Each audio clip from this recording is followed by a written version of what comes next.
সকালবেলা বাজার করে বাড়ি ফিরছিলাম। ভাবছিলাম একবার পাড়ার মোড়ে চায়ের দোকানে গিয়ে বসবো। পাড়ার পুজো নিয়ে সকালবেলা চায়ের দোকানে রোজ আলোচনা সভা বসে। পুজোর তো আর এই কটা দিন বাকি। আমাকে নিবারণদা দেখা হলেই বলে বটে, কিন্তু বসবো বসবো করে আর বসাই হচ্ছে না। আজ বসতে যাব ভাবছি, এর মধ্যে পকেটে ফোনটা বেজে উঠল। বার করে দেখলাম আমার সহধর্মিণী রাধিকা। এখন আবার কি হলো? হ্যাঁ বলো। তোমার বাজার করা হলো? হ্যাঁ হয়ে গেছে। হয়ে গেলে কিন্তু তাড়াতাড়ি বাড়িতে এসো, একজন ভদ্রলোক এসেছেন। কে? এসেই দেখো না। রাখছি। বলেই রাধিকা ফোনটা কেটে দিল। এখন আবার কে এলো? কারুর তো এখন আসার কথা নয়। চায়ের দোকানে বসার ভাবনাটা মাথা থেকে ঝেড়ে ফেলে বাড়ির দিকে ছুটলাম।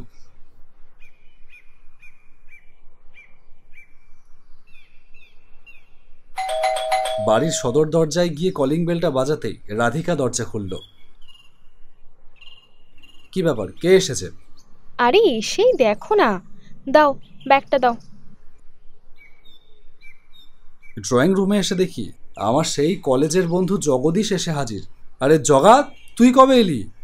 তোর বাড়িতে এলাম আজ সকালে, আর ইন্ডিয়াতে এলাম গতকাল রাতে। বাহ, তা ভালো করেছিস। তা এবার আছিস তো মাসখানেক, নাকি এবারেও এক সপ্তাহ থেকে ফুট কাটবি? এক সপ্তাহ কি বলছিস রে? এবার টানা 6 মাস আছি। এবার মেয়ের বিয়েটা দিয়ে তারপর বিদেশ যাব। বাহ, এ তো খুব ভালো কথা। তা ছেলে দেখা হয়েছে? হ্যাঁ, সে দুঃসাধ্য আমাকে আর সাধন করতে হয়নি, বুঝলি। আমার মেয়ে নিজেই সে কাজ করে রেখেছে। হ্যাঁ, আজকালকার মেয়ে। শুধু মেয়ে নাকি, তোর ছেলে কি করে দেখিস? ও ব্যাটার কি বিয়ে থা দিয়েছিস? না, এখনো দিইনি। সবে তো চাকরিটা পেল। বছর 2-3 যাক, তারপর দেখছি। দেখার সুযোগ দিলে হয়। ওরে না, অভিষেক ওই রকম করবে না। ও আমার ছেলে। হ্যাঁ, ওখানেই তো ভয়। তোর ছেলে তো রেল দপ্তরে আছে, তাই না? হ্যাঁ। এই, তোর পকেটে ওটা কি রে? কি বেরিয়ে রয়েছে ওটা? ও, এটা হচ্ছে একটা বাদুড়ের পা। আহ, বাঁদরের পা? বলো কি? ঠিকই বলছি। দাঁড়াও, তোমাদের জিনিসটা দেখাই। এই দেখো। ওমা, হ্যাঁ, এ তো সত্যি একটা বাঁদরের পাই তো। তুই এই জিনিসটাকে পকেটে রেখেছিস? তোর কি মাথার প্রবলেম হলো নাকি রে জগা? না না গুরু, মাথা আমার ঠিকই আছে। আসলে এ কোনো সাধারণ জিনিস নয়। এটা একটা অলৌকিক ক্ষমতা আছে, যা শুনলে তোরা হয়তো বিশ্বাস করবি না, কিন্তু অবিশ্বাস্য হলেও ব্যাপারটা সত্যি। কি ব্যাপার বল দেখি। গত 6 মাস আগে আমি একবার দক্ষিণ আফ্রিকায় গিয়েছিলাম। সেখানে এই বস্তুটা পেয়েছি। এই পায়ের বিশেষ ক্ষমতা হলো এ 3 জনের 3টি করে ইচ্ছে পূরণ করতে পারে। আমার আগে এটা আরেকজনের কাছে ছিল। সে এর গুণ পরীক্ষা করে দেখেছে। সত্যিই তার 3টে ইচ্ছে এই বাদরের বা পূরণ করেছে। কিন্তু এটা আমার আর দরকার নেই, তাই এটা পকেটে করে নিয়ে বেড়াচ্ছি। রায় ব্রিজের ওপর থেকে এটা মাঝ নদীতে ফেলে দেবো। কেন ফেলে দিবি কেন? না রে, এ বড় ভয়ানক জিনিস। আমার প্রথম যাওয়াটা এ পূর্ণ করেছে ঠিকই, কিন্তু তার সাথে যাকে সে কথা মনে করতে চাই না। শুধু এইটুকুই শুনে রাখ, এই বস্তুটা শুভ নয়।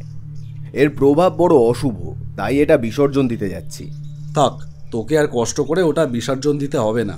তুই তো বললি তোকে নিয়ে 2 জন, তার মানে আরও একজনের ইচ্ছে এই বাদরের পা পূরণ করতে পারবে কি, তাই তো? হ্যাঁ। তাহলে ওটা আমাকে দিয়ে যা। আমি একবার পরখ করে দেখি সত্যি এটা কাজ করে কি না। বলিস কি রে নিখিলেশ, আমি তোর বন্ধু হয়ে এমন শত্রুর মতো কাজ করতে পারবো না। কেন? তুই জানিস না এ কি সাংঘাতিক জিনিস? একে পরীক্ষা করা মানে সাক্ষাৎ অমঙ্গলকে ডেকে আনা। আমি ওসব গাঁজাখড়ি গল্প বিশ্বাসই করি না। তবু দেখাই যাক না তোর রূপকথার ভেতর কতটুকু সত্যি আছে। ওটা ইছামতিতে না ফেলে আমার হাতেই দিয়ে যা। বেশ, তাহলে তোর কথাই থাক, কিন্তু শেষটা যদি হিতে বিপরীত হয় তখন কিন্তু আমাকে দোষ দিবি নাই বলে রাখলাম। তাহলে আমি আজ উঠি, বুঝলি। সে কি, 1 কাপ খেয়ে যাবে না? পরে আসবো খন, এখন একটু বাজারে যেতে হবে, কিছু কাজ আছে। চলি। পরে তাহলে আবার এসো কিন্তু মনে করে। হ্যাঁ হ্যাঁ, আসবো আসবো। হ্যাঁ গো, এ যেন আরব্য উপন্যাসের আলাদিনের প্রদীপের গল্প। তোমার বন্ধুর না মাথাটা একবারে খারাপ হয়ে গেছে। আমারও তাই মনে হয়। তবু মজাটা একবার দেখাই যাক। 3টে ইচ্ছে, প্রথমে কি ইচ্ছেটা প্রকাশ করি বলো দেখি। আমাদের তো কোনো কিছুরই অভাব নেই। ছেলেরও তো একটা ভালো চাকরি হয়েছে, তুমি পেনশন পাচ্ছ, আমরা তো সুখেই আছি গো। তবে হ্যাঁ, আমার একটা ইচ্ছে আছে। আমাদের বাড়িখানা অনেকদিন মেরামত করা হয়নি, আর বাগানের দিকে খানতিনেক ঘর তুললে ভালো হয়। এর জন্য বোধহয় ওই 1,05,000 টাকা লাগবে, তাহলেই হবে। 5 লাখ টাকা দরকার? তার ভাবনা কি, এখনই তোমাকে দিচ্ছি। বাদরের ঠ্যাংখানাকে হাতের ওপরে রেখে বললাম, আমাদের 5 লাখ টাকা দরকার, বুঝেছো? 5 লাখ টাকা। আহ ইহ! বলেই ঠ্যাংখানাকে টেবিলের ওপরে ফেলে দিলাম। ও কি ওরকম করলে কেন? না, আমার মনে হলো পাখানা যেন আমার আমার হাতের ভেতরে নড়ে উঠল। ও তোমার মনের ভুল। চলো, এখানে বসে আর পাগলামি না করে ব্রেকফাস্টটা করবে, চলো। সেদিন রাতে ঘুমিয়ে আছি, ঘুমের ভেতর আমার হাতটা পাশে রাধিকার গায়ে লাগতেই চমকে উঠলাম। রাধিকার মুখ এতটা ছুঁচল, তার সারা মুখে এমন পশম এলো কোথা থেকে। পাশে তাকিয়ে দেখলাম, কোথায় রাধিকা? আমার পাশে শুয়ে আছে একটা বাদর, তার একটা পা নেই। আমি ধরফর করে উঠে বসতেই সে লাফ দিয়ে জানলা দিয়ে বেরিয়ে গেল। বেরোবার সময় লক্ষ্য করলাম বাদরটার একটা পা নেই। আবার বিছানার দিকে চোখ পড়তেই দেখলাম রাধিকা যেমন ছিল তেমনভাবেই ঘুমিয়ে আছে। তাহলে কি স্বপ্ন দেখলাম? স্বপ্নই হবে হয়তো। আশ্বিনের সকালের মিঠে রোদ এসে পড়েছে ব্যালকনিতে। বসে বসে খবরের কাগজে পাতা উল্টাচ্ছিলাম। রাধিকা চা নিয়ে এলো। চায়ের কাপ দুটো টেবিলে নামিয়ে রেখে বলল, তুমি না কেমন একটা যেন ঘর কোনো হয়ে গেছো, মোটে ঘর থেকে একটু বেরোতেই চাও না। সকালবেলা একটু পাড়ার মোড়ে গিয়ে বসলেও তো পারো। সামনে পুজো, পাড়ার ছেলেদের সাথে একটু সময়ও তো দিতে পারো।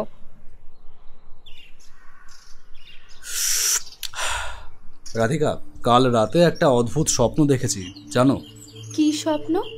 দেখলাম একটা বাদর আমার পাশে শুয়ে আছে। হ্যাঁ, সে তো দেখবেই। 30 বছর সংসার করার পর বউকে তো বাদরের মতোই লাগবে তোমার। আহ রাধিকা, আমি সত্যিই বলছি, কাল রাতে আমি সত্যিই দেখেছিলাম। আমি ধরফর করে উঠে বসতেই বাদরটা জানলা দিয়ে পালিয়ে গেল। তুমি আজকাল খুব আজে বাজে বকছো তো। ভালো করে খুঁজে দেখেছিলে সকালে বিছানা? হয়তো বাদরটা আমাদের 5 লাখ টাকা দিতে। আহ, এই দেখো দেখো। পাঁচিলের দিকে তাকিয়ে দেখলাম সেখানে লতা পাতার ঝোপের ভেতর একটা বাদর মুখ বাড়িয়ে বসে আছে। ওপাড়ার সুরেনবাবুদের বাড়িতে দুটো বাদর আছে জানো তো, ওদেরই একখানা ছাড়া পেয়ে এসে বসে আছে হবে আর কি। আমারও যেন কেমন ভয় ভয় করছে। আরে এতে ভয় পাবার কি হয়েছে? এমন সময় বাইরে কলিং বেলটা বেজে উঠল। কে এলো? চলো তো গিয়ে দেখি। চিঠি আছে। চিঠি দেখি। সরকারি চিঠি। এখানে একটা সই করে দেবেন। চিঠিটা নিয়ে আমরা ঘরের ভেতরে চলে এলাম। কই, খুলে পড়ো তো দেখি।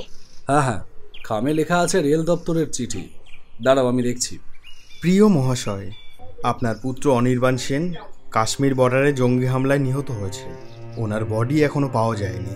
এই ঘটনায় আমরা গভীরভাবে শোকাহত। অনির্বাণ বাবুর প্রভিডেন্ট ফান্ডে 5 লক্ষ টাকা জমা হয়েছিল। দয়া করে হেড অফিসে এসে সেটা কালেক্ট করে নেবেন। 5 লক্ষ টাকা? এ হতে পারে না, এ কিছুতেই হতে পারে না, এ কিছুতেই হতে পারে না। আমাদের বাবু আর নেই। ওগো, এ তুমি কি শোনালে? আমার ছেলে যে আর নেই। আমার ছেলে। 1 মাস কেটে গেল। অমাবস্যার রাত, আকাশ ঘন অন্ধকার। বাগানের বড় বড় গাছগুলো দমকা হাওয়ায় যেন কেঁপে কেঁপে উঠছে। হ্যাঁ গো, ওই বাদরের পাহাড়টা কোথায় গেল? ও, ওটার কথা তো একেবারে ভুলেই গিয়েছিলাম। ওই দেখো, ওটা টেবিলের ওপরেই পড়ে আছে। কিন্তু ওর কথা জিজ্ঞেস করছো কেন? ওর কাছে তুমি এখনো দুটো ইচ্ছে জানাতে পারো। না, আর কোনো ইচ্ছে প্রকাশের দরকার নেই। আর ওসব বাজে আজগুবি ব্যাপার। না না, আমি একবার আমার ছেলেকে দেখতে চাই। তুমি কি সব আজে বাজে বলছো রাধিকা? কোথায় আমাদের ছেলে? বেঁচে থাকলে নিজেই আসতো আমাদের কাছে। না না না, আমি তাকে দেখবই। তুমি ইচ্ছে করলে সে এক্ষুনি আসবে। রাধিকা, শোকে তোমার তোমার মাথাটা খারাপ হয়ে গেছে। আমার প্রথম ইচ্ছেটা ঘটেছে দৈব গতিতে, কাকতালীয়ভাবে, কোনো বাদরের পায়ের জন্য নয়। ওর কোনো গুণ বা অলৌকিক কোনো ক্ষমতা কিচ্ছু নেই। রাধিকা, অসম্ভব কোনোদিনও সম্ভব হয় না। তাহলে তাহলে তুমি আমার কথা রাখবে না? আমার অনির্বাণকে একবারও দেখতে দেবে না? আচ্ছা বেশ, তুমি যখন কিছুতেই বুঝবে না তখন কি আর করি। এই বলে এগিয়ে গিয়ে টেবিলের ওপর থেকে বাদলের পাটা হাতে তুলে নিয়ে বললাম, আমি আমার ছেলে অনির্বাণকে দেখতে চাই। বাইরে একটা প্যাঁচা তীব্র স্বরে ডেকে উঠল, সেই সাথে উত্তাল ঝোড়ো হাওয়া। একটা টিকটিকি দেওয়ালের ওপর টিকটিক করে ডাকলো, দেখলে তো, এই বাদরের পায়ের কোনো গুণ নেই, এবার শুতে চলো। বলার সাথে সাথে দরজা খোলবার শব্দ। এবারে রাধিকা যেন পাগলের মতন হয়ে উঠল। কে কে কে কে দরজা খুললো? ও কেউ না, ঝোড়ো হাওয়ায় খুলে গেছে হয়তো। তুমি চলো শোবে, অনেক রাত হয়েছে। না গো না, আমার অনির্বাণ আসছে। আমি তার পায়ের আওয়াজ চিনি। সিঁড়িতে তার পায়ের আওয়াজ শুনতে পাচ্ছ না? সিঁড়িতে একটা ভারী মিলিটারি বুটের শব্দ হচ্ছে বটে। কে আসছে? সত্যি কি অনির্বাণ আসছে? যদি সত্যিই আসে তাহলে ও কোন রূপে আসবে? গলিবিদ্ধ ক্ষতবিক্ষত রূপে? সে রূপ কি আমি দেখতে পারবো? রাধিকা যে তার ছেলেকে একবার দেখবে বলে ছুটে যাচ্ছে, ওই রূপ কি সে নিজেও দেখতে পারবে? বাদরের পাটা হাতে নিয়ে বললাম, আমি আমার ছেলেকে দেখতে চাই না। সাথে সাথে আমার মনে হলো বাদরের পাটা যেন আমার হাতের ভেতর কোথাও একটা নড়ে উঠল। হাত থেকে পাটা পড়ে গেল টেবিলের ওপর। তারপর সিঁড়িতে আর কোনো পায়ের আওয়াজ শুনতে পেলাম না। সোফায় গিয়ে পাথরের মূর্তির মতন বসে থাকলাম। কিছুক্ষণ বাদে রাধিকা ফিরে এলো। কি হলো? কি দেখলে? না, কিছুই না, কেউই আসেনি গো। সত্যি বোধহয় হাওয়াতেই দরজাটা খুলে গেছিল। বলেছিলাম না, এই বাদরের পায়ের কোনো গুণই নেই। চলো, অনেক রাত হয়েছে, এবার ঘুমোতে যাই।